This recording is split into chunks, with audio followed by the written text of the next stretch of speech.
নমস্কার বন্ধুরা, নবদিগন্ত চ্যানেলের পক্ষ থেকে আপনাদের সকলকে জানাই স্বাগতম। তো বন্ধুরা, আজকে সকালের গুড মর্নিং জানিয়ে আপনাদের জন্য এখন যে নতুন আপডেটটি নিয়ে এসেছি সেটি হচ্ছে ওয়েস্ট বেঙ্গলের এনআইএস ক্যান্ডিডেটদের জন্য নতুন একটি আপডেট কিন্তু অপেক্ষা করছে। ওয়েস্ট বেঙ্গল এনআইএসদের জন্য এই মামলাটি সুপ্রিম কোর্টে কবে উঠতে চলেছে, কে কে বিচারপতি রয়েছেন এবং এই মামলার ভবিষ্যৎ কোন দিকে এগোচ্ছে।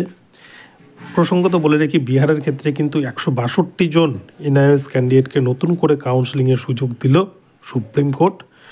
তো এই বিষয়ে বিস্তারিত আপডেট এই ভিডিওতে শেয়ার করতে চলেছি এবং 2022 রিক্রুটমেন্ট প্রক্রিয়ায় বা 9533 প্যানেলের কী হিসেবে নিয়োগ পেতে পারে এনআইএস ক্যান্ডিডেটরা, তাদের কতটা সুযোগ রয়েছে, সমস্ত কিছু এই ভিডিওতে শেয়ার করব। তো চলুন আমরা বিস্তারিত আপডেটটি দেখে নিই। তবে তার আগে বলি, যারা প্রথমবার চ্যানেলটি দেখছেন আপনারা অবশ্যই চ্যানেলটিকে সাবস্ক্রাইব করে নেবেন এই ধরনের আপডেট সবার আগে সর্বপ্রথমে পাওয়ার জন্য।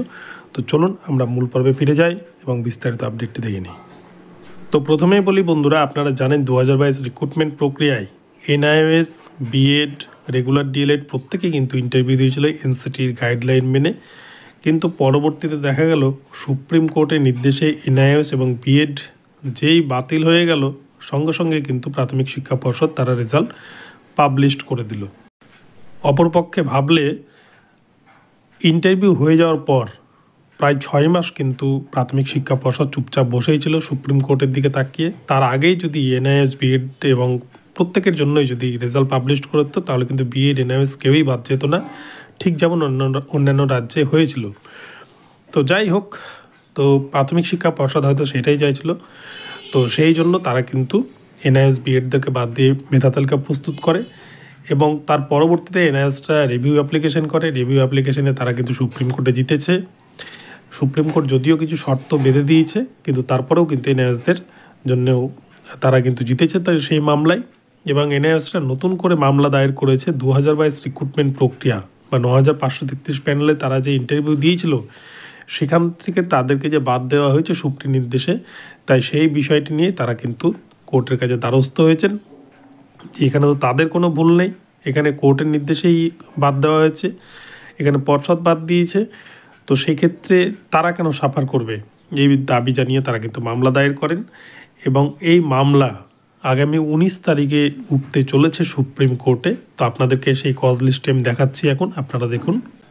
তো দেখুন বন্ধুরা, আমরা সুপ্রিম কোর্টের অফিসিয়াল ওয়েবসাইটে চলে এসেছি, যার ডায়েরি নাম্বার রয়েছে 35001/2024। Koushik Das versus the state of West Bengal. Koushik Das হচ্ছে মেন পিটিশনার, ওয়েস্ট বেঙ্গল স্টেটের বিরুদ্ধে, দি স্টেট অফ ওয়েস্ট বেঙ্গলের বিরুদ্ধে মামলা দায়ের করেছে সুপ্রিম কোর্টে। তো এই মামলার এসএলপি নাম্বার হচ্ছে 019139/2024। যে মামলাটি রেজিস্টার্ড হয়েছে 20/8/2024 তারিখে। এই মামলাটি এখনও পেন্ডিং অবস্থায় রয়েছে। মামলার সিএনআর নাম্বার হচ্ছে SCIN 010350012024।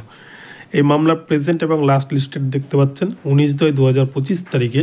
19 ফেব্রুয়ারি 2025 তারিখে মামলাটি লিস্টেড হয়েছে সিএল নাম্বার 4 নাম্বার সিরিয়ালে উঠতে চলেছে।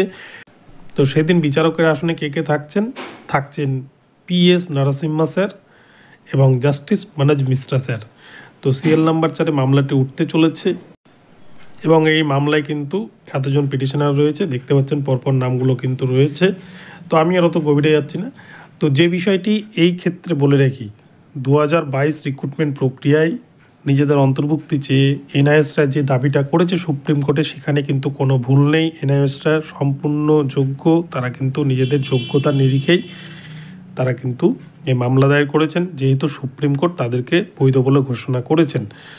তাহলে এখান থেকে 2022 রিক্রুটমেন্ট হয়ে গেল, যারা রিক্রুটমেন্ট হয়ে গেছে 1 বছর ধরে চাকরি করেছে তারা তো সিট ছাড়বে না, তাহলে রিক্রুটমেন্টটা হবে কি করে?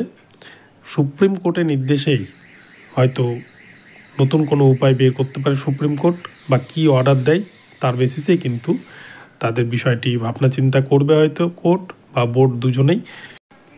কেননা যারা নিয়োগ পেয়ে গেছে তাদেরকে ছাঁটাই করে কিন্তু এনআইএসদেরকে নিতে পারবে না, হয়তো নতুন ভ্যাকান্সি তৈরি করে নিতে হতে পারে, বা যাই হোক, এটা বোর্ড এবং কোর্টের সুষ্ঠু চিন্তাভাবনার বিষয়, তারা সেই বিষয়টি দেখবে।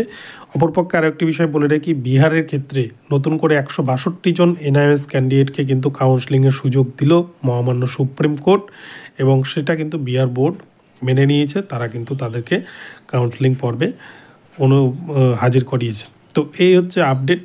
নতুন করে এনআইওসের কিন্তু কপাল খুলতে চলেছে সুপ্রিম কোর্টে আবার 9533 প্যানেলে। তো বন্ধুরা, এই হচ্ছে নতুন আপডেটটি ভালো লাগলে অবশ্যই চ্যানেলটিকে সাবস্ক্রাইব করে দেবেন। দেখা হচ্ছে পরবর্তী ভিডিওতে। সকলে ভালো থাকবেন। অনেক দর্শক বন্ধুই আমাকে বলেছিলেন এনআইওসদের জন্য ভিডিও বানাতে, আপনাদের জন্য কারেক্ট ইনফরমেশন নিয়ে কিন্তু ভিডিওটি বানিয়েছি। তো ভিডিওটি ভালো লাগলে অবশ্যই আমার চ্যানেলটিকে সাবস্ক্রাইব করে ফলো করে পাশে থাকুন।